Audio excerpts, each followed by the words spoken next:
Officer Lindsay Carter always started her shift with a tight bun, stiff shoulders, and a clenched jaw. At 29, she had the cold demeanor of someone who believed they'd seen everything, though in truth she'd only served 3 years on the city's police force. Still, her confidence ran high, maybe too high. She had transferred to the 8th Precinct last spring and quickly developed a reputation: decisive, efficient, and unafraid to make assumptions. She liked her laws black and white, no gray areas. But what no one said aloud, at least not where she could hear it, was that Lindsay Carter's instincts seemed oddly calibrated. If you were white and wearing a hoodie, she might nod and move on. If you were black and simply standing still, her suspicions surged. Tuesday morning was no different. She cruised through the neighborhoods of North Eastwood, a predominantly black area with its share of struggles but also community gardens, bustling churches, and youth centers trying to make a difference. Carter didn't see the gardens or the murals. She saw a zone she didn't trust. As she turned the corner near Jasper Park, she saw a black woman standing alone, dressed in track pants and a zipped-up sports jacket, a heavy-looking duffel bag at her side. She appeared to be waiting for someone. That was all it took. Carter slowed her squad car and rolled the window down. "Hey," she called out. "You live around here?" The woman turned slowly, with a kind of restrained strength. "Excuse me."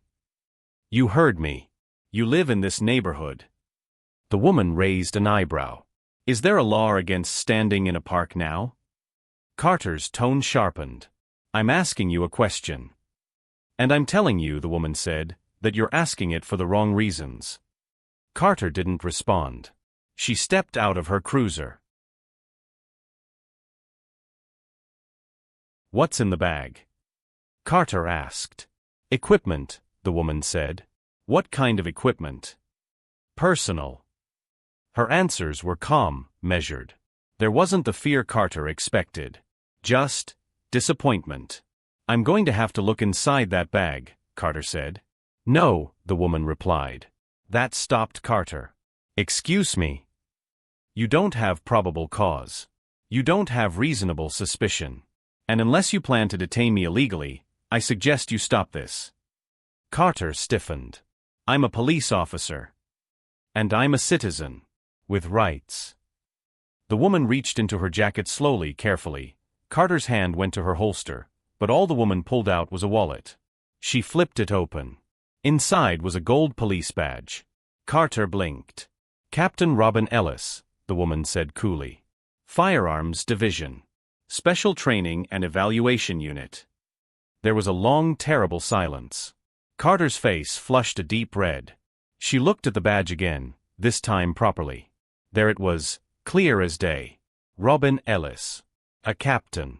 "I didn't know you were a cop. Or a captain. Or someone you can't push around. I was just following." "No," Robyn said. "You weren't. You were profiling. Let's not pretend otherwise." Carter's mouth opened and closed, but no sound came. Robyn's eyes narrowed. "What's your name, officer?" "Carter." "Well, Officer Carter. I'll be seeing you again." And with that, Robyn slung the duffel bag over her shoulder and walked into the park. By noon, the story had spread through the precinct like wildfire. Someone had recorded part of the exchange on a phone and posted it anonymously to the department's internal chat board. Carter was summoned to the lieutenant's office before her shift even ended. Lieutenant Mason didn't yell. He didn't need to. His disappointment was worse. "Do you know who Captain Ellis is?" he asked her. "I do now.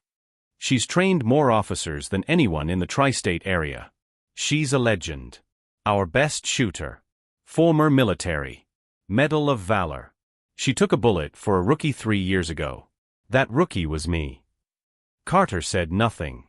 "You embarrassed yourself. You embarrassed this precinct.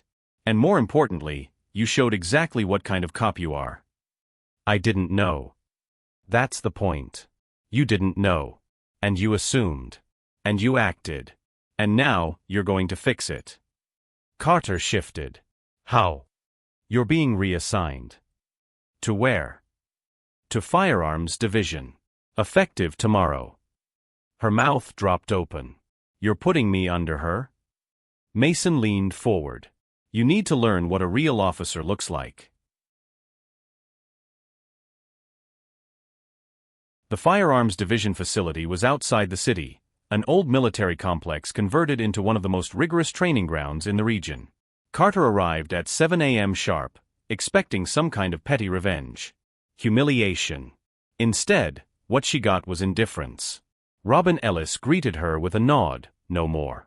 Put your gear on. Range 5. Let's go. The day was brutal. It wasn't the physical exertion that broke Carter, it was how far behind she truly was. Her accuracy wasn't poor, but her discipline was lacking. Her timing was off. Her reactions were slow. Robyn corrected her without emotion, without cruelty, but with an edge of steel in her voice that made Carter feel like a child. Finger off the trigger until your sights are on the target. You think that's basic? Good. Then you should have learned it properly. By midday, Carter's hands were shaking. She was drenched in sweat. Her pride was in tatters. Robyn called a break. Carter slumped to the bench, gulping water. You think this is punishment, Robyn said suddenly, approaching. Carter didn't answer. It's not. This is a gift. You messed up. And you're lucky, because now you get the chance to unlearn everything that's wrong with how you carry yourself. I didn't mean to profile you, Carter muttered. But you did. And you will again, unless you dig deep and rip that instinct out of you. Carter looked up. Why even bother with me? Robyn met her gaze. Because someone once bothered with me. And you don't throw people away just because they're broken. You fix them, if they want to be fixed. There was silence. Carter didn't respond, but she didn't walk away either. Over the following weeks, Carter arrived at the range early, and stayed late. She was no longer there just because of a reassignment. Something had cracked open inside her. She started watching the other trainees more closely, especially those mentored by Captain Ellis. She began to see the difference between fear-based authority and earned respect. It wasn't just about shooting. It was about control, humility, patience, and discipline. Not the kind Carter thought she had, but something deeper, forged through real struggle. One afternoon, during a wind-down drill, Carter found herself alone in the lounge with Captain Ellis. For once, the silence between them felt less sharp. Can I ask something? Carter said, eyes on the wall-mounted plaque of decorated officers. Robyn didn't look up from her protein bar. You can ask. Doesn't mean I'll answer. Carter half smiled. Why firearms? Of all things. Robyn leaned back. Because I was a terrible shot. First year in the military, I couldn't hit a paper silhouette at 15 yards. My CO made me run laps for every miss. I was furious. Embarrassed. But I got obsessed. I told myself I wouldn't let anyone outshoot me again. She paused. Also, it's the one thing where you can't fake competence. Either the bullet hits, or it doesn't. No politics. No excuses. Carter nodded slowly. You ever shoot someone? Off duty. Robyn's jaw tensed. Once. Was it justified? Robyn looked Carter in the eye. That's not always a legal question. Sometimes it's a spiritual one. I live with it. That's all I'll say. Carter didn't ask more. She didn't need to. Something about Robyn's silence said more than any courtroom transcript ever could. After a month under Captain Ellis's eye, Carter's shooting improved, but more than that, so did her thinking. Her assumptions grew quieter. Her need to dominate every space weakened. She listened more. She watched. And for the first time in years, she questioned herself. Then came the reverse range test. It was a blind simulation, using high-tech goggles and sound feedback, designed to replicate real-world uncertainty. Alleys, crowds, moving threats, child hostages, civilians screaming, dogs barking. You couldn't rely on muscle memory alone. You had to feel the moment, not just dominate it. Out of 24 officers, Carter ranked 16th. She was devastated. But Robyn only said, "That's higher than I placed my first time." That stunned her. I was 22nd. Had a panic moment. Froze when a mother ran into the scene crying with a baby in her arms. What did you do? Fired anyway. Did you hit the target? I hit her. Not the target. Simulation ended right there. I carried that shame for months. Carter couldn't believe it. How did you recover? Didn't. I learned. Big difference. Those words stuck with Carter. 2 days later, Carter had to return to her original precinct for quarterly roll call. It was the first time she'd been back since the incident. Some officers greeted her stiffly. Others gave snide looks. But the real problem was Officer Grant, one of her former allies, a man known for his loud, offhand racism, usually masked as humor. He cornered her in the hallway after the meeting. So, he said, I hear you've gone soft. Training with Ellis now? Thought you were one of us. Carter bristled. What does that mean? Grant smirked. You used to have sense. Knew where trouble lived. Now you're buddy-buddy with that social justice sharpshooter. Carter didn't even let him finish. Her voice was calm, but sharp as glass. You know what I learned, Grant? That trouble doesn't live in neighborhoods. It lives in bad minds and weak hearts. Like yours.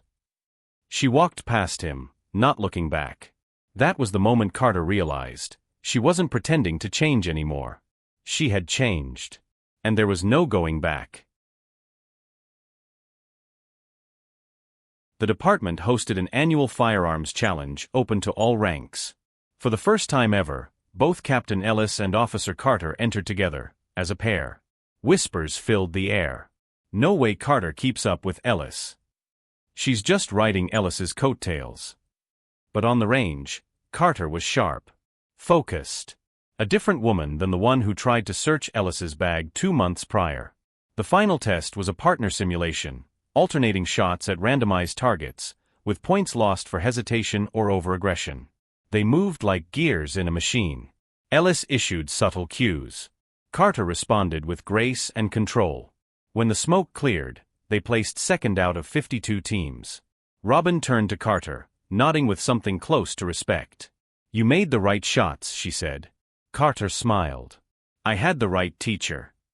That night, as she reviewed the challenge footage alone in her apartment, Carter paused the screen on one particular frame, her stance locked, eyes focused, Ellis beside her. 2 officers. Equal. She realized something deeper. This wasn't about redemption anymore. It was about integrity. About who you choose to become, not who the world assumes you are. The precinct had decided to hold a diversity and ethics seminar, mostly PR, Carter thought. But something had changed in her since the shooting challenge. She didn't just roll her eyes at the concept anymore. She stayed. She listened. And when the deputy chief asked if any officer wanted to speak from real experience, Robyn Ellis stood up then, shockingly, stepped aside and gestured toward Carter. You got something to say, Robyn said quietly. You should say it. Carter's heart pounded. She stood slowly, the entire room turning toward her. Officers, some friends, many skeptics, watched her with mild amusement. I wasn't forced into this, she began. No one gave me a diversity pamphlet and told me to behave. A few chuckles. She raised her voice. I didn't change because of rules. I changed because I was wrong. I judged someone I didn't know. I thought I was better. More experienced. I thought I could smell a threat from across a parking lot. She hesitated. But I was the threat that day. The room quieted. I looked at someone like Captain Ellis, and I saw only difference. I didn't see the years she served. The skills she earned. The discipline she teaches. The bullets she's dodged. I saw a story I made up. And I acted on it. That was racism. Doesn't matter what badge I wore when I did it. It was wrong. No one laughed anymore. I've learned more about restraint, leadership, and trust in 2 months with her than I did in 5 years of beat duty. And if you've ever looked at someone and decided they didn't belong, because of how they looked, who they loved, what they worshipped, then you should sit in front of the person you judged and ask them to train you. Because you've got a lot to learn. She stepped back, stunned by her own words.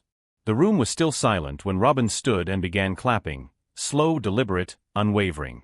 One by one, Others joined. 3 weeks later, Carter was back at the range, not as a student, but as a junior instructor under Ellis. She still had moments of doubt. She still struggled with shame. But she had purpose now. It was a rainy Thursday afternoon when a rookie, fresh from academy, stumbled through his first trigger drill. Carter knelt beside him, adjusted his elbow, and whispered, "Relax. You're not here to kill. You're here to control chaos with precision." The kid blinked. "That what Ellis told you?" "No," Carter said, smiling slightly. "That's what she showed me."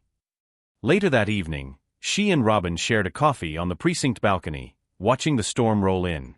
"You ever think I'd make it this far?" Carter asked. "No," Robyn said flatly. Carter laughed. "Damn. Honest. But I'm glad you proved me wrong." There was a beat of silence. "Why'd you let me train with you in the first place?" Carter asked. Robyn didn't answer immediately. Then, without looking at her, she said, "Because people like you never see people like me coming, until we're already standing next to you. And by then, if you're smart, you'll realize we were never the threat. We were the standard." Carter nodded, letting those words settle. She holstered her sidearm, one round still chambered, as always, ready not reckless. Trained, not twitchy. Officer Carter wasn't perfect. She wasn't proud of who she used to be. But she was ready now. And ready was enough.